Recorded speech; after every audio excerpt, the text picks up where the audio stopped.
morning, everybody. Keith Engle here for Jack and Keith's Weekend Playbook. We welcome everybody on the McGrath Podcast Network and Facebook, YouTube, Twitter, wherever you're finding us now or later. We thank you for your input. Welcome in on this wonderful Monday morning. God, it's going to be 70 degrees here, Jack. My good friend and co-host, Boxing Hall of Fame writer and all-around sports guru, Jack Hirsch. Good morning, Jack. Good morning, Keith.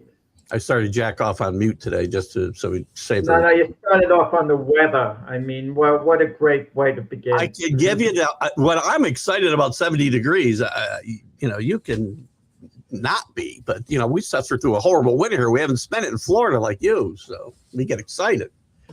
Anyway, there is excitement elsewhere in sports. We'll talk some football in a little bit, WBC maybe, but we're going to start with the NBA, which we've kind of given the short thrift just because there's so much other stuff going on. And it's really, for me, it's a playoff sport anyway. I don't get excited until March or April when we're getting, I don't know, a month, 6 weeks from the playoffs.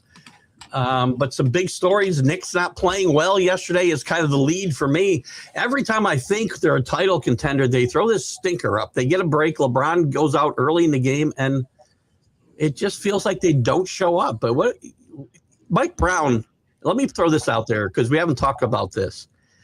For Mike Brown, for this move for the Knicks to have fired Tom Thibodeau last year after taking the Knicks further than they've been in forever, making them relevant year after year, which they haven't been forever, for this to make sense, they need to win the championship with Mike Brown, if not this year, then next year, or it's a failure, and they made a huge mistake. Keith, Mike Brown knew what he was getting into. And it's not like Mike Brown had a bunch of head coaching opportunities out there. They have to take these jobs, the coaches, when they're offered it. I mean, very few coaches can pick and choose where they want to go to. And their financial considerations, there are millions and millions of dollars there.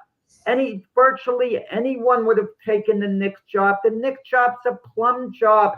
I mean, take the case of a Rick Pitino, for example. Can you imagine Mike Brown is no longer the Knicks coach at the end of the season, and Rick Pitino's phone rings at St. John's, and the Knicks want to talk to him?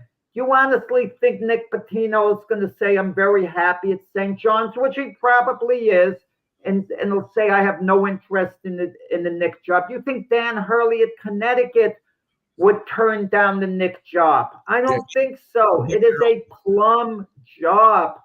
And Mike Brown knew he was taking over Team Keith that went to the Eastern Conference Finals, meaning the line was drawn in the sand. Either get to the finals at least, or people are going to be very disappointed in a job you did. And it's a very tough situation, but he took the job, and it still remains to be seen whether the Knicks get to the finals. But they're one of a big four: the Knicks, the Pistons, the Cavaliers, and the Celtics. One of those four teams get to the NBA Finals, and it's a toss-up between the four which one goes and represents the East. Yeah, before I move on from the Knicks and Mike Brown, I think it's entirely possible Mike Brown could be one and done, and you've kind of said that a little bit here if the right guy wanted the job. But I'm going to go back in time because I said then, this is not revisionist history. I said the Knicks disrespected and made a huge mistake in firing Tom Thibodeau. Tom Thibodeau had returned this franchise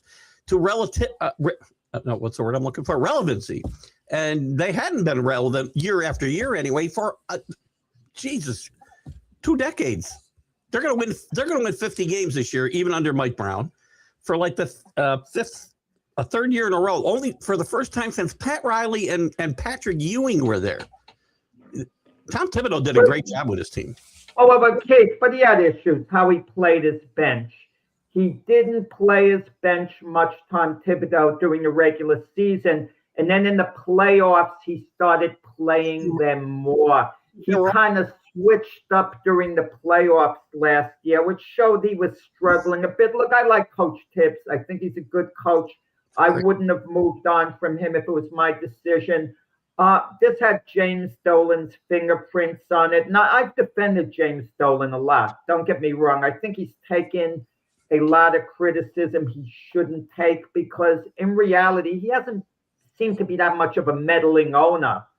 But his relationship with Tibbs, you kind of wonder whether it was non-existent or not. But something got James Dolan fed up. And if James Dolan didn't want to move on from Coach Tibbs, he would still be the coach of the Knicks. Let's be honest about it. And that's the situation in most cases. And owners should be involved. They absolutely should. Sure. They just shouldn't be over-involved. I mean, look, we saw in football the case with John Mara, with Saquon Barkley. They let him walk because he listened to his GM, Joe Shine, who had no clue what he was doing. And I still don't think he has much of a clue. And they moved on from Saquon Barkley and let him go to a division rival, the Philadelphia Eagles. And then Barkley leads him to a Super Bowl.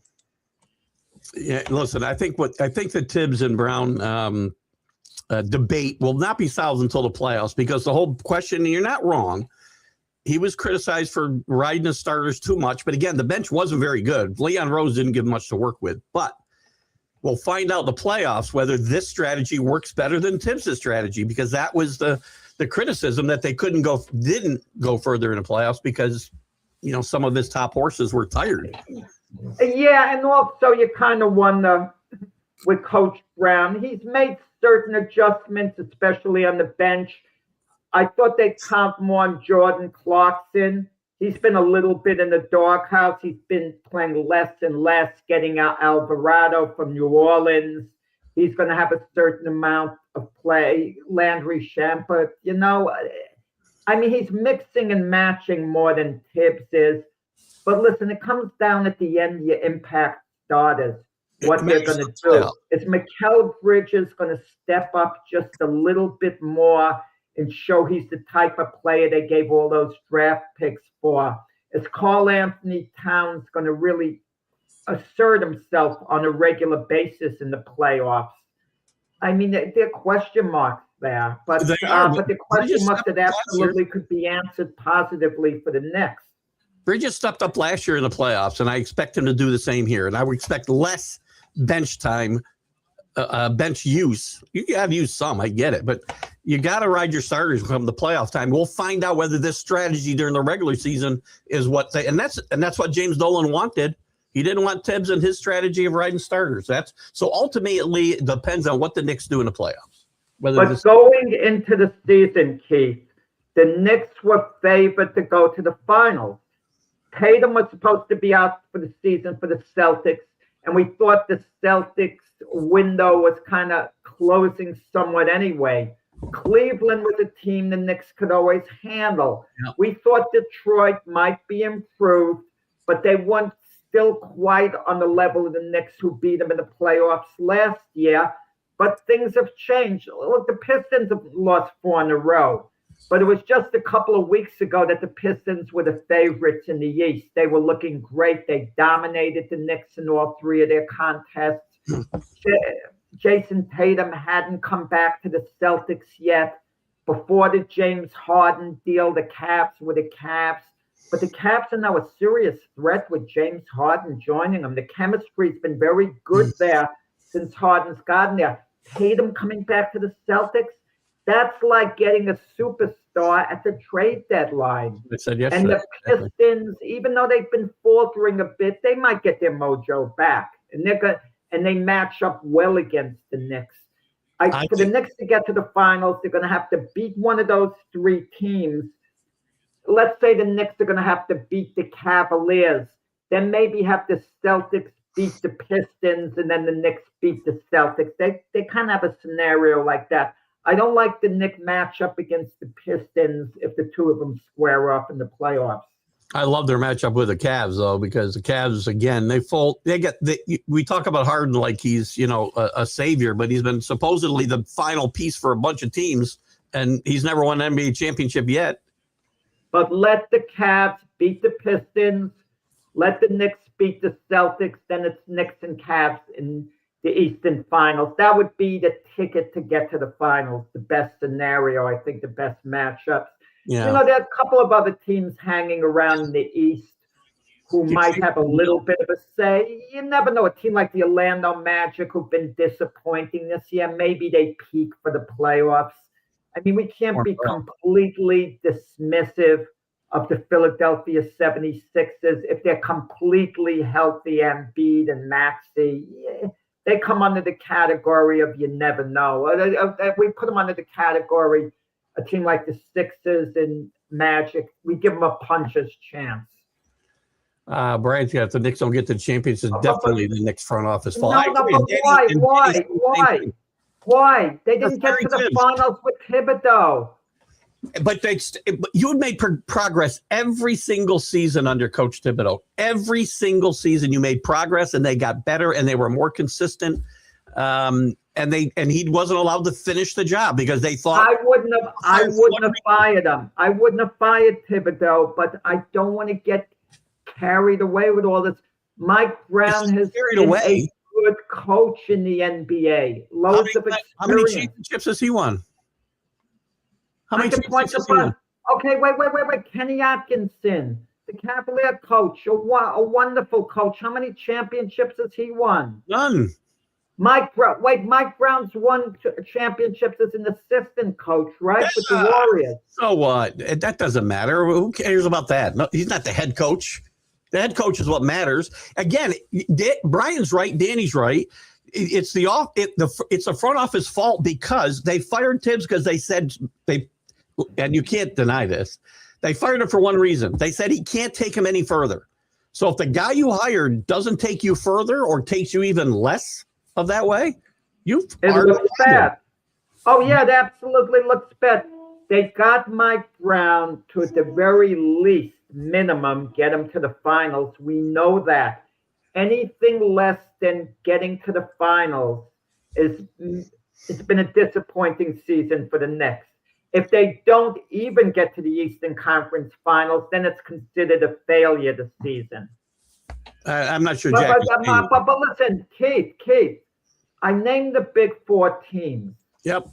So three of them, if the Knicks get to the finals, you mean for the Celtics, Cleveland, and Detroit, the year's been a failure. So everyone is failing but one team in the East, if you want to get down to it and use that logic. And for the Cavaliers, they made the Harden deal to get over the top. If they don't get to the finals, the Cavs, it is not a good year. Agreed. They won 64 games last year, and they didn't even get to the Eastern Conference Finals, the Cavs, last year. They lose to Indiana, in 4-1? Was it? Right. And look at the Celtics. The Celtics are a veteran team. They do have a championship from a couple of years ago, and that's always going to be remembered. But with the Celtics, the type of team they have at this point with Tatum back, anything short of winning the NBA championship, let alone getting to the finals, is going to be a little disappointing. The Celtics have big aspirations now. How come it's winners? And I don't disagree, by the way. Winner, it's a failure in basketball, but in baseball, it's, the Yankees are really good because they win every year. They don't win championships, but they you judge a franchise by the level of success year after year after year. In basketball, you have more control over winning, believe it or not, than you'd have in baseball, because basketball players can dominate a game. They can assert themselves a little more. Baseball, there are too many crazy variables where the ball is hit. The pitcher's location could be a little off. I got something for you. I hope I have time. I don't want to play it now because it's out of context, but I got a great clip for you when it comes to baseball and my favorite manager. We'll hope I get to it. Anyway, the East has got much more interesting, obviously, the last few weeks, as you said. I think we can't overlook the Celtics. They were playing well. I think you brought it up yesterday, too. The one thing we don't know is, how does Tatum fit back in with Brown and White? It's become kind of their team. Guys, 2 years ago, they won the NBA championship, Tatum and Brown working together. They're fine. This is a media creation. Look, Is it bothering Jaylen Brown a little bit, the noise? It very well might, because when Tatum was out, Brown had carte blanche. He Yep. was the man. He had the starring role in the movie, let's say. Now he has a co-star in Tatum. It's not an easy thing always to get along that way. Okay, welcoming Tatum back. But the Celtics, make no mistake about it, they are absolutely a better team with Jason Tatum there. It is 100%. insane to think they're not as good, let alone better, with Tatum coming back to the Celtics. That's all perfectly well said. It is still changing the dynamic of what they've been playing under the last couple of months, where they've been playing very good basketball. My They've question been playing very good team, but they're not. But the Celtic team I think they're the that was favorite in winning East. games during the regular season was what, 40-20.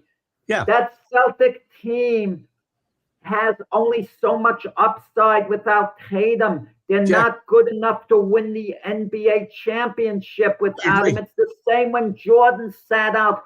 The Pippen Bulls won twice as many games without Jordan, but they needed Jordan to win an NBA championship.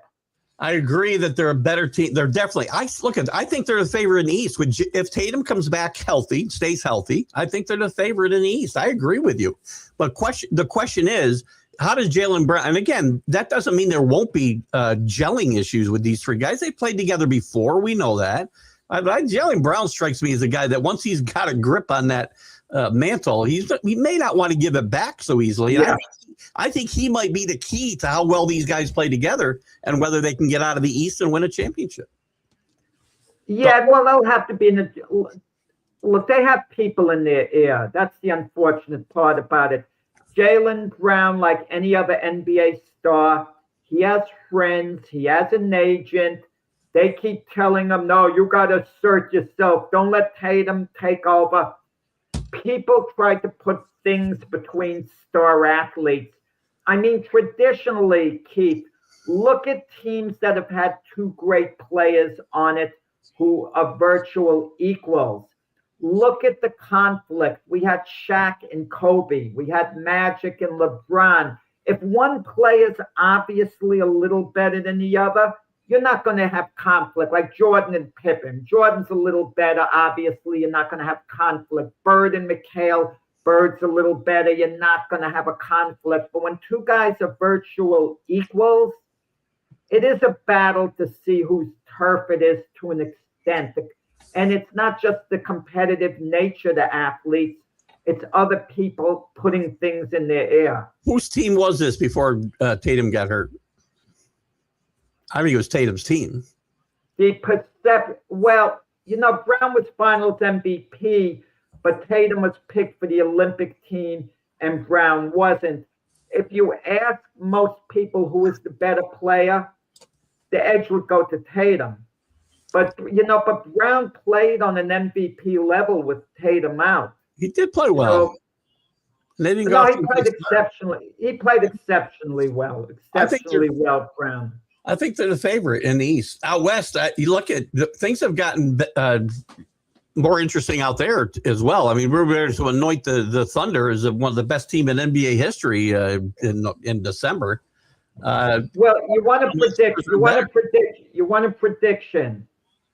Sure. If San Antonio wins the title this year, I'm predicting they win it 3 years in a row.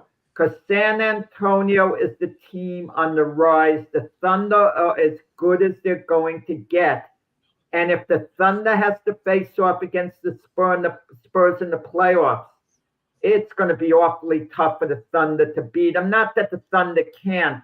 If the Thunder do beat the Spurs head-to-head in the playoffs, you're talking about a 4-3 scenario. But there's a good chance the Spurs could beat the Thunder in the playoffs. And if they beat them this year, the Thunder's not coming back next year and beating this Spurs team who's only going to get better. And Denver's a little long in the tooth in the West. I know the other teams. The X-Factor team is the Minnesota Timberwolves because they have a lot of upside. And if they put it all together, Minnesota could come out of the West.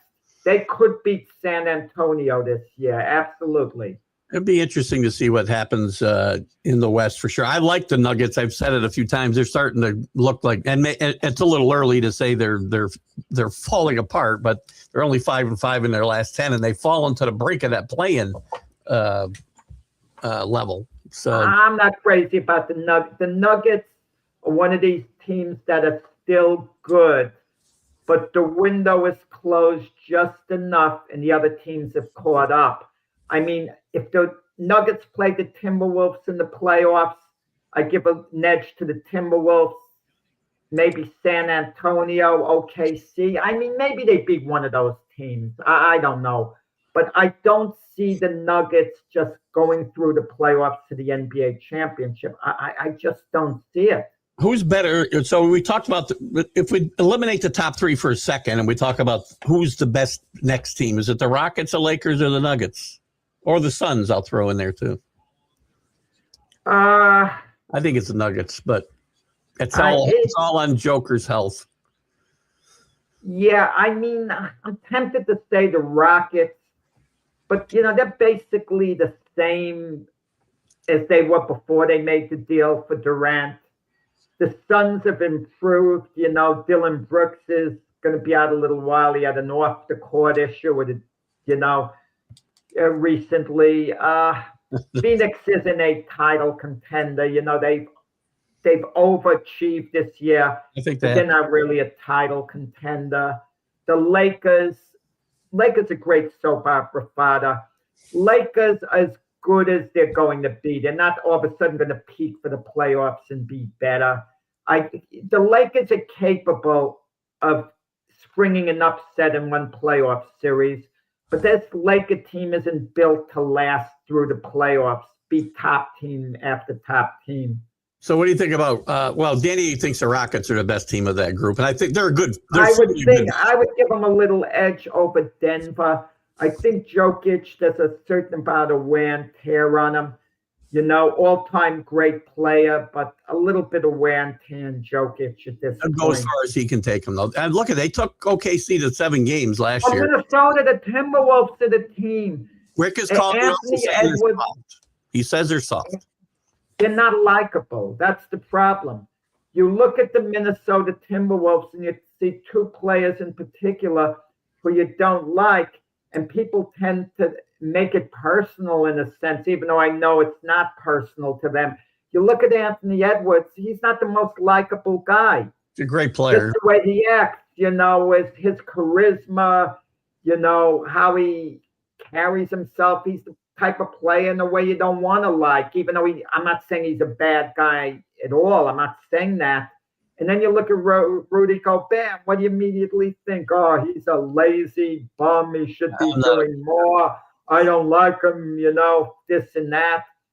But Rudy Gobert puts it together in the playoffs. Great rim protector, great rebounder, great defensive presence. He doesn't show up in the playoffs. But he can't show up.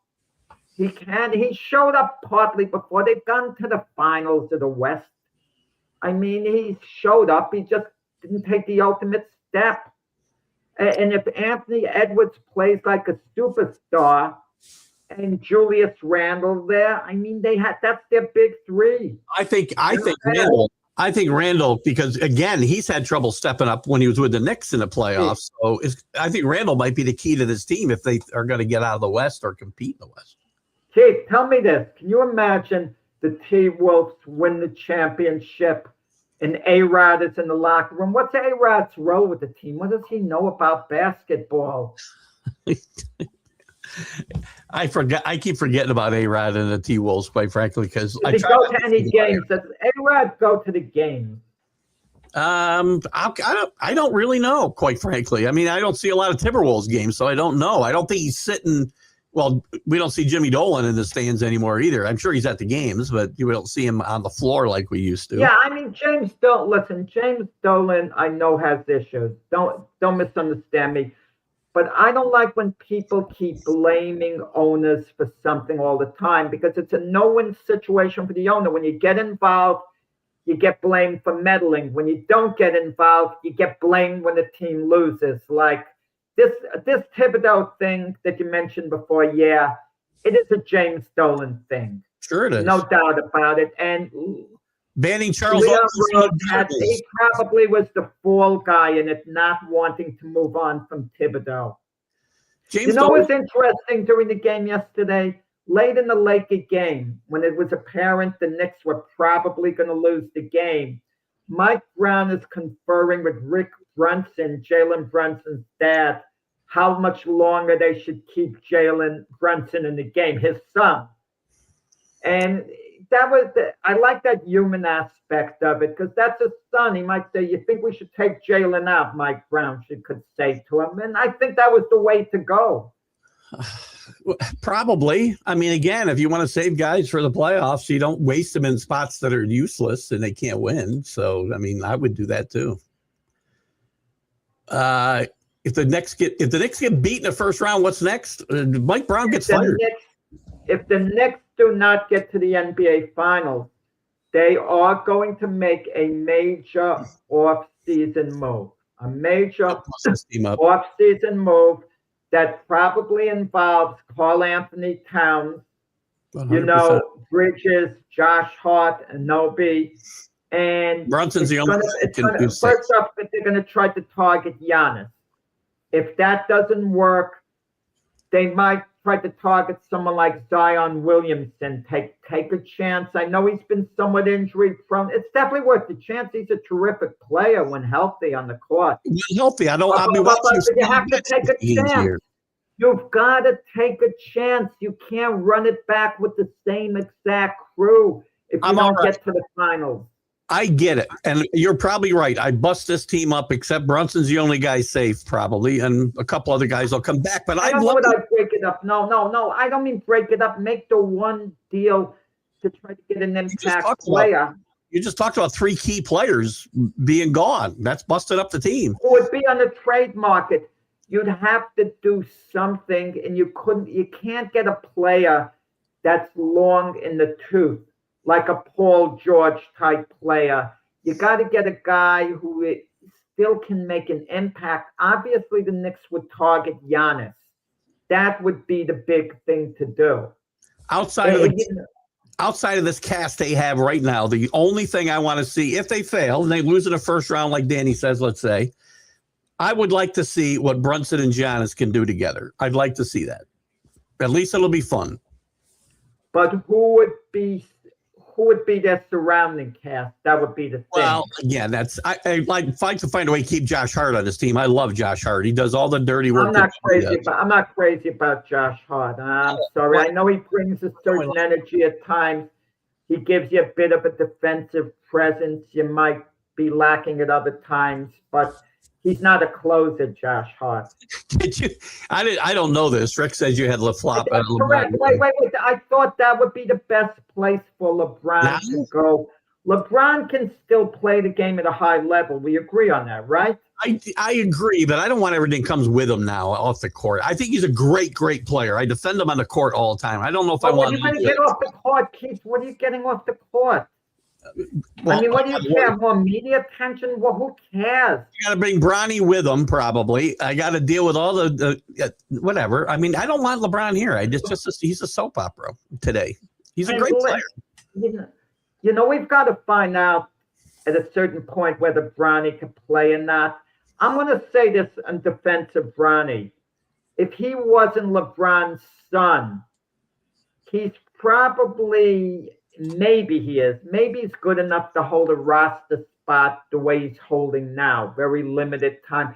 The big mistake with Bronny, not playing, not staying in college. 100%. 100%. I mean, and LeBron wanted to be playing with Bronny. It didn't work out. And, it was a mistake. It was a mistake. Let Bronny develop in college or whatever. Or let him play a full season there more G-ball. Because, all indications were that Bronny actually could play. Bronny wasn't bad. But now with the Lakers, you get to practice with the team, but you're just one guy in there. it hasn't benefited Bronny. I spent a lot of time defending Bronny too, because Bronny did what his dad told him to do, quite frankly. And I think he got some really bad advice from his dad. Sorry, No, wait, well, let's hold off. I'm going to hold off on that. No, why do you Bronny. No. I think Bronny was his own man. I don't know what went on, but LeBron. I'm sure LeBron didn't order Bronny. They had discussions what Bronny wanted to do, and Bronny, I'm sure, wanted to go to the NBA, take the shortcut. That's how it is with most college players. You don't think his dad could have insisted and said, Bronny, you need more seasoning. You played a half a season of Division I college basketball. That's it. Because you were injured. You just had a heart issue a year and a half ago. Take some more time, get healthier, get your game together. He could have insisted his son stay in school. I get it. I get it all. But also the mindset at the time of LeBron was, Bronny is good enough to play in the NBA.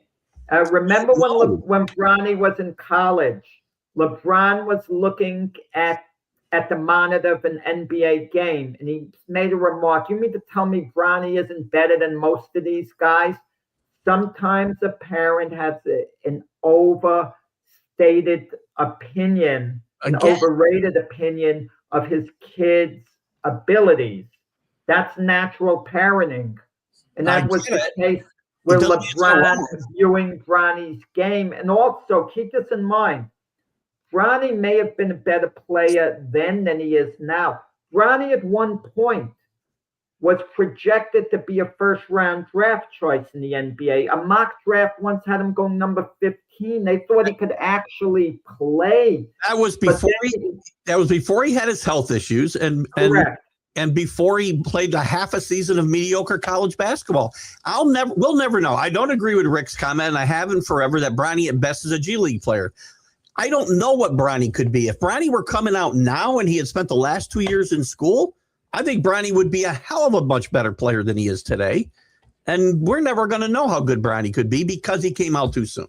I don't think we'll ever know. Yeah, the ideal situation for Bronny would have been something like have a coach like Coach Pop, go to that team, be developed independently. With this Laker team, I mean, he's just one of a bunch of guys riding the bench, gets a little bit mop-up time now and then, a few minutes here, a few minutes there, but not in a meaningful situation. And this is Bronny's second year in the Lakers. By next year, we either have to know whether he could play or not. If he's not ready to step up by next year, when's he going to be ready to step up? And you're right, if LeBron came to the Knicks, Bronny would probably come here too, and you don't know how Bronny might be used. Say this for J.J. Redick. I haven't been the biggest J.J. Redick fan, okay? But J.J. Redick is a very strong personality. Even though he's friends with LeBron, he'll stand up to LeBron, and he has apparently by not playing Bronny much. And you better believe, even though I have no evidence of this at all, none at all, that it's probably ticking LeBron off, frustrating LeBron that Bronny isn't playing more, not being given more of an opportunity by J.J. Redick. But J.J. Redick's trying to win games. So I agree with J.J. Redick. J.J. Redick has a very strong personality. Yeah. He's not going to give in to LeBron, even though they had the podcast together. They either are friends or were friends. Who knows what their relationship is now. And there's a good chance this is LeBron's last year with the Lakers. If LeBron wants to come back to the Lakers, do they take him back next year? Isn't that ironic? Are the Lakers willing to take him back? Who would have thought we'd talk like that? Probably yes, because LeBron boosts a franchise's brand. That can't be overstated enough. Wherever LeBron goes, the brand of the franchise is increased. I mean, you're a visiting team, you go elsewhere. We think of the Lakers, we think of LeBron. If I got to pick up tickets to a game for us to go to, Keith, we think of Luke and LeBron with the Lakers. If LeBron went to the Memphis Grizzlies, we think, oh, LeBron and the Memphis Grizzlies are coming to town. That's a whole different story than the Lakers. I don't know that he affects the Memphis Grizzlies brand a lot more than he affects the Lakers brand or the Knicks brand. Quite frankly, yeah, I agree. LeBron coming to New York, the buzz it would create, the energy it would create an incredible amount of energy, and the Knicks fans would immediately take the LeBron. The Knicks fans are arguably the greatest fans in the world of any sport. Arguably, I'm not going there saying who's number one, because the patience the Knicks fans have shown with this team for the last half century has been amazing. The passion they show for their team has been incredible. They keep showing up, that's for sure. I mean, there are times they don't like what's going on. High ticket prices keep showing up in the tremendous loyalty the Knicks fans have. Some of the best fans in basketball, for sure. Wait, but James Dolan and LeBron, did they have something going that was negative ever? I don't remember anything. But then Gilbert, the Cabo, and then LeBron had a falling out but got back together. The feeling is LeBron would go back to the Cavaliers, but if he came to the Knicks, man, oh man, what excitement. Well, we'll find it. There was a time I would love to have LeBron here. I think that time has passed. I think the mistake for LeBron, it would be a mistake to go to Golden State. I know he would be comfortable there with Steph Curry. He'd get along great with Steph. He gets along with Draymond Green. Playing for Steve Kerr would be fine. He would like Steve Kerr. But they're a little long in the tooth. I think LeBron needs to go somewhere to end his career where he could really go out with a bang. The place I've thought about was San Antonio would be a good place for him to go and finish out his career. Not bad. It would. It actually would. Does he want to live in San Antonio? Well, that's another story. He San Antonio's a beautiful place, but LeBron's an Ohio guy. Anyone could adjust to Miami, Los Angeles, destination places, New York, the big city. I don't think does he want to end his career there just to play with Wemby to get a championship? It would be a good place. You're right. It would be. To your point about the T-Wolves too. Let him go to Minnesota while you're at it. Yeah, maybe. It's gonna be a little cold up there, but I don't know if he's gonna like that. But we'll see. What about the Washington Wizards? They'll join Trae Young. He probably got a better chance to join the Washington teammate, AD. The Wizards. What? I mean, are they still in the league? Hey, Michael. Oh God, Michael Gott's with us from across the pond. Hello, Michael. How are you? Love the UK. Let's pivot to the NFL for a little bit. Free agency. We're in the legal tampering window now, which has been the illegal tampering window for the last couple of months. Free agency Wednesday, we'll have a flurry of activity. We've already had some big trades. Just to start real quick, the most impactful trade, two huge ones in Crosby and McDuffie. Which one has the most impact? I'm kind of leaning towards McDuffie myself, but. Well, McDuffie and the Rams proved it. They put their money where their mouths were. They made McDuffie the highest paid cornerback in NFL history. He's getting $31 million a year for 4 years, $124 million. I'm not sure how much is guaranteed, but I'm certain a good amount is guaranteed in that contract. That shows you how good McDuffie is. And McDuffie was the one missing piece the Rams needed. Rams are a very well-balanced team, but if they had a little bit of a weakness, it was at the cornerback position. They've addressed it now. Yep. They've addressed it big time. Max Crosby, big addition for the Ravens. Huge. I mean, 28 years old, really huge. Great deal for them. Let's see how the Raiders use those draft choices now. They're going 14th now. If the Raiders wanted to, by some chance, and I doubt it, if they want to trade the number 1 overall pick, they can add some great draft capital, perhaps. If they did that. But I'm only focusing on a greater impact. I think the McDuffie one. has the greater impact for the simple reason I think the Rams are closer to getting to the Super Bowl than the Ravens are.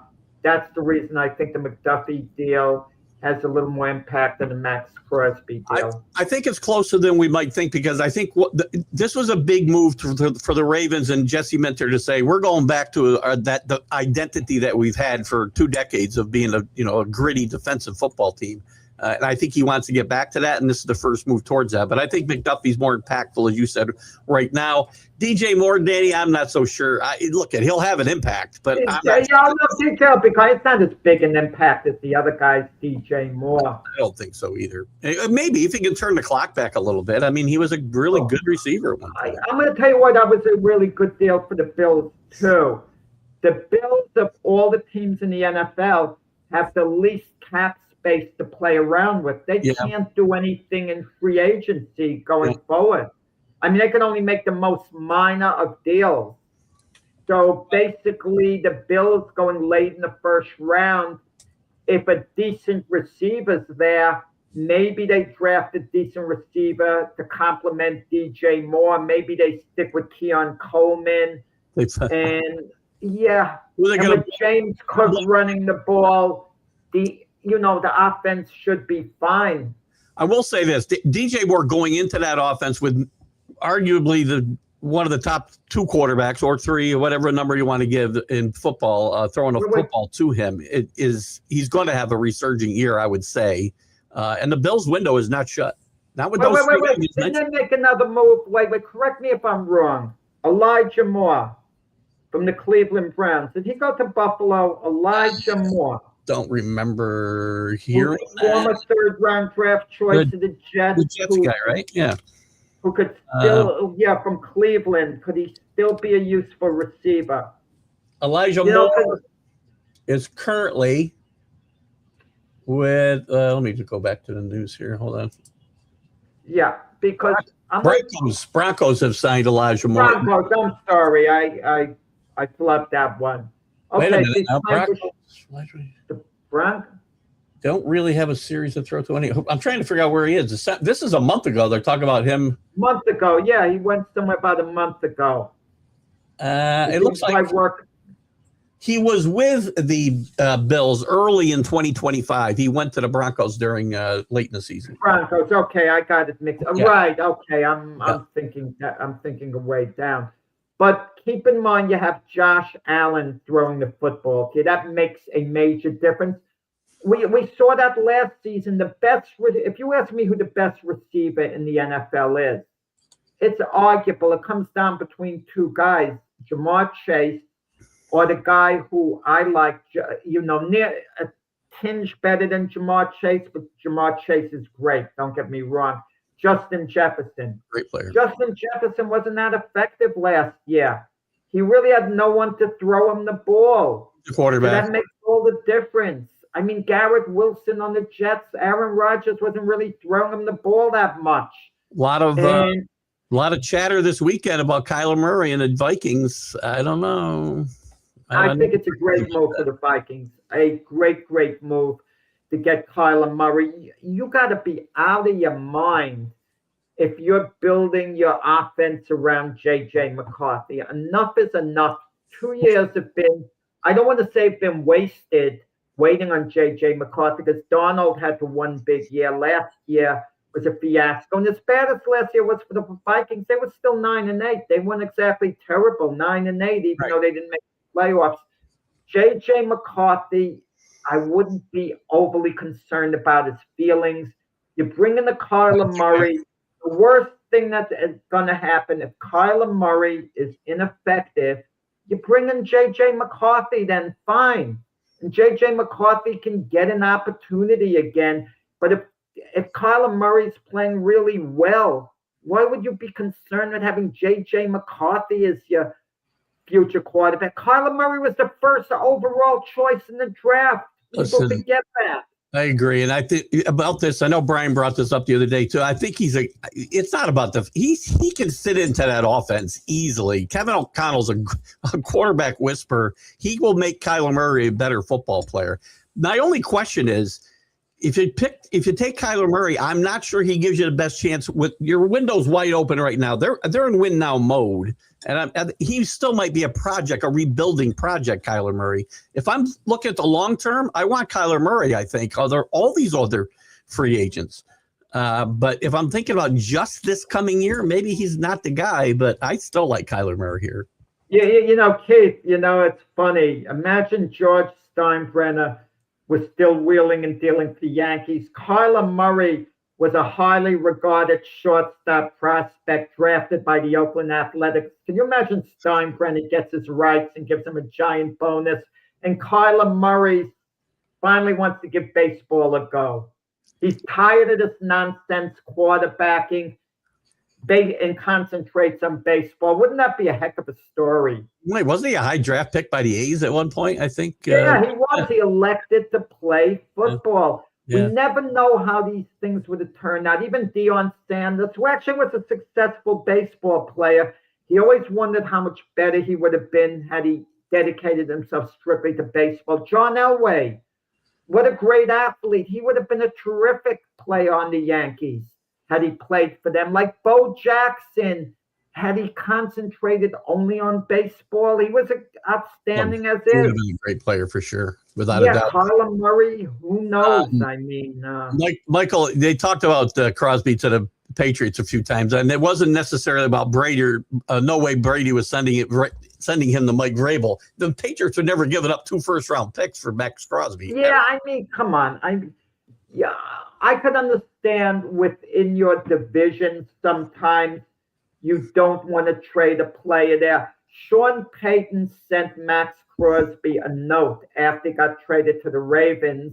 Sean Payton, the Bronco coach, congratulating him, making a little joke because he's fond of Max Crosby, the way he plays the game. Obviously, he would love to have Max Crosby on his team, the Broncos, but the Raiders didn't want to trade Max Crosby inside the division, and they didn't. I got a comment back here I wanted to go back to. So Rick was saying that he thinks you still might get your quarterback at 2. There's no way the Raiders aren't taking Mendoza. I'm not loving it. No. If the Raiders don't pick Mendoza, they are trading down. They're not going to pick someone else with the first pick and have Mendoza there at number 2. That's not happening because the Raiders can get some extra value by trading down. There's going to be at least one team who's going to like Mendoza a lot. Maybe it's the Arizona Cardinals who go number 3. Or they could flip-flop 1 and 3 and maybe get an extra first-round draft choice or whatever else. But no, the Raiders are not going to traditionally pick another player at number 1 and leave Mendoza there at number 2 for the Jets. The question is this a possibility, Keith, that maybe, just maybe, I doubt it, these teams are nervous to take Mendoza? He kind of falls the way Bo Callahan did in the movie Draft Day. Is that a possibility? Is that a realistic possibility? Just a long shot, It's a long shot because somebody's going to reach, right? But we've seen it happen before. We watched guys sit in that green room forever when we thought they were going to get picked really high. Not necessarily number 1 when there were no other quarterbacks like we have this year. These teams, but he's not they don't get it. Like the Giants. We hear, you got to build around Jackson Dart. Who the heck is Jackson Dart? What has he done? He wasn't one of the top picks in the draft. He wasn't an elite college quarterback. He's just a player with potential, nothing more than that. And he's shown nothing more than potential. I don't build a team around these guys. But I build a team for building the team the best way. No, I know what. Listen, nothing is more important, Rick, than the naked eye test. I know what I see with Trinidad Chambliss, the way I knew what I saw with Brock Bowers when the Jets stupidly didn't draft him. Okay? I know what I see with Trinidad Chambliss. I know how good he is going to be. I don't need all these variables thrown into it. I've watched him in a number of games. I know what I'm looking at. I know his upside. So again, I think Rick brings it up because there's a chance he ends up in the draft still, because now the NCAA is now countersuing. Yeah, It's the third take him countersuing. at number 2. That would be 2. At number 16, I wouldn't fool around. He'll be there at number 16, unless if someone outsmarted the Jets before they got to number 16 and they moved up and grabbed Chambliss. I could maybe live with that, because I know you can't take him number 2. And if you're the Jets and you're 16th, I would look to move up from 16 a little bit and give up a 4th round selection, move up a few spots to try to grab him. I'm gonna bring up something else about Jets quarterback situation. I heard a bunch of chatter this weekend too about the best. And again, the Jets don't necessarily want to win in a lot of games next year. If they want a bridge quarterback, they have one there's one out there that they've had before. In fact, they drafted him. A lot of chatter about Geno Smith maybe returning. He's going to be released by the Raiders. He's not officially a free agent yet, but he will be returning to the Jets to bridge. Next year's a wasted year for the Jets. We understand that. Who's going to be the backup? Justin Fields is going to come back as the backup? I have no idea what their plan is. If they're getting Geno Smith, it's got to be with the idea that it's just for this season. You do not move forward with Geno Smith. I don't care what type of year he has. Yeah. But why move forward with Geno Smith? The talk is that new offensive coordinator Frank Reich wants to reunite with Carson Wentz. Now, Reich hasn't had success recently. He had to go back to college. And now he's back in the NFL with the Jets. I know he had success with the Eagles, with Wentz a long time ago. But Wentz has had a lot of stops since then, and he hasn't been successful. Look, I don't think it's a bad idea. Wentz has some ability. You could play him this year, but I'm going to tell you this. If Wentz does have a good year, if he was a Jet, and it's possible he would, I wouldn't go forward with Wentz next year. Absolutely not. Danny appreciates your loyalty to your team because everybody else. You know what happened, Keith, to me on Saturday? I went to the circus, okay? And I was wearing my jet jacket, going through security, where you have to empty your pockets, put the things, and it gets scanned. And the guy scanning it saw my jet jacket, and he says, yeah, I was a big Jet fan. I've had season tickets the last 20 years. I canceled them. I can't take it anymore. The guy told me. I told you could have got probably a nice discount on buying them from him. One other thing I wanted to mention, an interesting, again, there's a lot of interesting stories in free agency, and we're going to have a lot to talk about on Friday because there'll be all kinds of movement. Travis Kelce, it looks like, is coming back for his 14th season. And again, according to some of the experts out there, it may not be with the Kansas City Chiefs. I think it'd be a travesty if he didn't finish his career in Kansas City. Is this possible? I mean, Tony Gonzalez moved on from the Chiefs. It could happen. You want to know something, Kate? Now, I understand why Mac was your mentor. Why Mac mentored you, because you're sounding like him. Does anyone in their right mind think Travis Kelce is not going to be on the Kansas City Chiefs? I didn't say I didn't think he would be.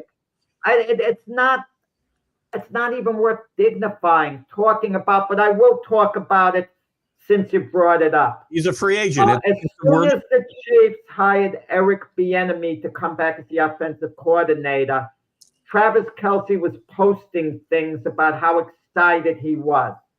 That's number one. Number two, Andy Reid has had discussions with Travis Kelce about coming back. Number two.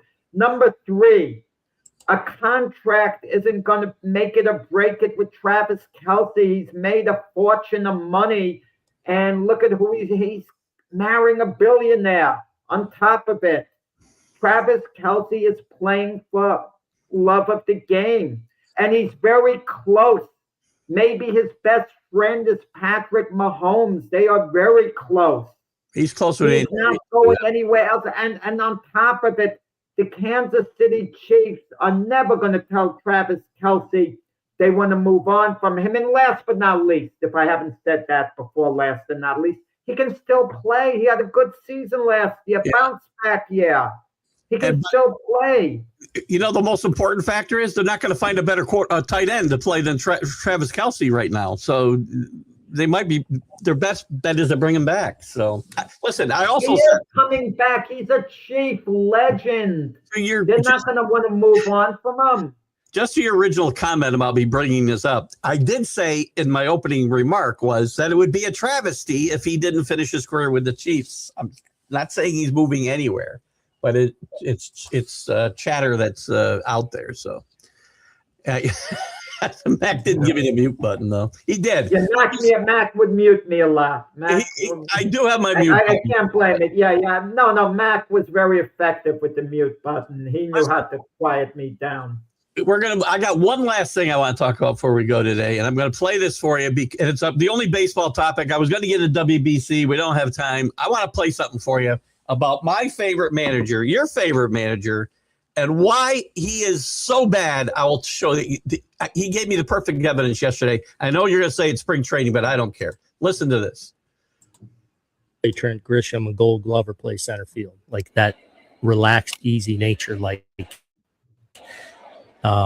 so do I want him to square up to it and tackle it like you and I might in a side game? Not really.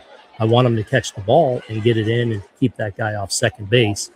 But he has a track record of outstanding play out there, and that's kind of the way he does it with a kind of a slow heartbeat motor and that when you're going through it doesn't look great. I understand. He's a loafer. Are you kidding me with this guy? This is my problem with Aaron Boone. Here in a nutshell, in a spring training game, this guy loafs it, and Aaron Boone says, I'd rather not see that, but he's not a Gold Glover. He's terrible, and that's exactly the kind of play you get out of Trent Grisham, and you get that kind of play because of that attitude that your manager has every time he makes excuses for players. I can't take it anymore. If he did that in the regular season, Keith, I would be appalled. I would be alarmed. I would take a stronger stance. In this spring training, he's a veteran player. He was a Gold Glove caliber player 2-3 years ago. Now Trent Grisham is just a so-so center fielder. He's certainly not a liability, but his reputation as being an outstanding defensive player isn't quite there. It's an exhibition game. The optics are bad. Boone could have handled it better, saying, look, it looks really bad out there. The optics look bad. I'm going to talk to them about it. You're going to talk to them about it. The worst of the optics is the optics of Aaron Boone. It looked terrible. It looked terrible. Defending him looks terrible. Would you agree? All right, thank you. I agree in this situation. But with that said, it's an exhibition game, and it doesn't look good. And if I'm Boone, I'll say to Grisham, you make me look bad. Okay, good. I can't defend you. Make me look bad when you do that. He doesn't have to say he looks me in that answer though. He could have said he embarrassed himself. And this is where you build good habits in spring training. If we're not the only reason I play these exhibition games is to get ready and build. Grisham has played enough games, and he's never done that before. So I've seen him doing that on fly balls, for crying out loud, where he's dropped them. He should come on. He's not a great player. He loafs it. And all I care about it. Not even talking about Trent Grisham. I'm talking about Aaron Boone here. Exactly what's wrong with Aaron Boone and his approach. Anyway, I digress. I just wanted to fit that in real quickly. Jack, anything going on with Glove Fist tonight? Check Glove Fist out with Jack and Frank Laterzo at 7:00 tonight. Anything? Yeah, a lot of boxing talk. Frank and myself are changing our philosophy as much as we hate to. We got to give in to the fanboys, these modern head cases, this erratic behavior, childish behavior fighters. That's where the interest lies, in the Ryan Garcias and the Tank Davises and all the soap opera stuff going on. we're going to have to talk a little more about that, as much as we hate to. Well, check out Jack and Frank tonight at 7 p.m. Eastern. We'll be back on Friday morning. We'll have a lot of football talk then, because there'll be a lot of Movement Wednesday. We'll have fun, guys. Thanks for guys joining in and participating. Jack, thank you for a great hour. We'll see you on Friday morning. See you guys. Bye-bye.